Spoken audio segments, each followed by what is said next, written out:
Ryanair again is talking about a 2-drink limit for passengers at airports before they get on a flight. Travel journalist Eoghan Corry is with us. Eoghan, can you drink alcohol? Can you purchase alcohol to consume on a Ryanair flight? No, you can't. You can actually can't bring your own alcohol on board. You can assess a customer whether they've had too much to drink when they come to the gate. But even the people that aren't showing up as particularly drunk, in the old days it was pretty. Michael O'Leary says it was pretty simple. Drunk who fell asleep. What they're noticing is people that are presenting as pretty reasonably coherent at the gate, then becoming very aggressive on board. He thinks some of it is to do with the alcohol served in the airport. There's probably a bigger issue in the back here on prescription and non-prescription drugs perhaps been mixed with the alcohol might be the particular issue. But I suppose then the point, Eoghan, is very much going to be, how do you police it in the airport? And how will the bars and restaurants that people frequent before they get on a flight know if somebody has had more than 2 drinks? What if people have had a couple of drinks before they even get to the airport? That's impossible to tackle. The ones before the airport. What he's proposing, and it's easier said than done, is that you get, like you would get a stamp on a passport, you get your boarding cards checked every time you order a drink. It's like what happens sometimes at events when people get vouchers for drinks. It's easier said than done. It sounds like it's going to be very complicated. Airports are complicated places with a lot of different outlets and a lot of different franchisees. And I haven't heard any of them saying that this is a good idea. They sort of say that it is what it is.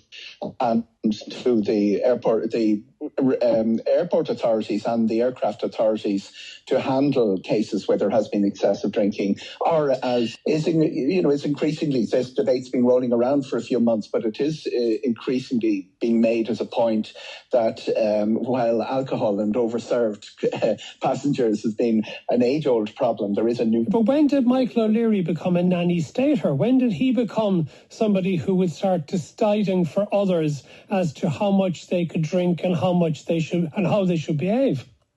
When it started costing him money, Matt, that's pretty much it.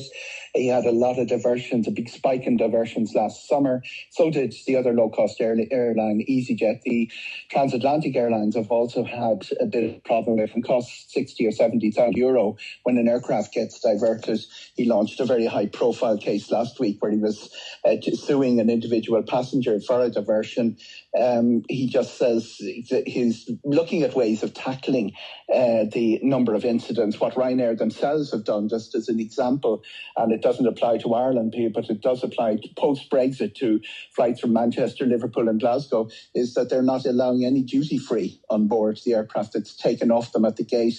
He's at the end of his tether. It doesn't take much to drive Michael O'Leary over the edge at the best of times, but the number of diversions last summer drove him into this. Is there any suggestion, though, that anyone is going to agree with him, either in Ireland or Britain, to implement this rule? The debate has fanned up. There's been quite a lot of comment. Interestingly enough, listeners from your radio station and other radio stations have quite come out in quite volume of it. It is very distressing when we have aggression on board a confined aircraft with 189 people. I think he is moving the debate into the policing of the behaviour in the airport as well as what's happening on the aircraft, because he thinks it's a bigger issue than what happens after people board. Thank you very much, Eoghan Corry.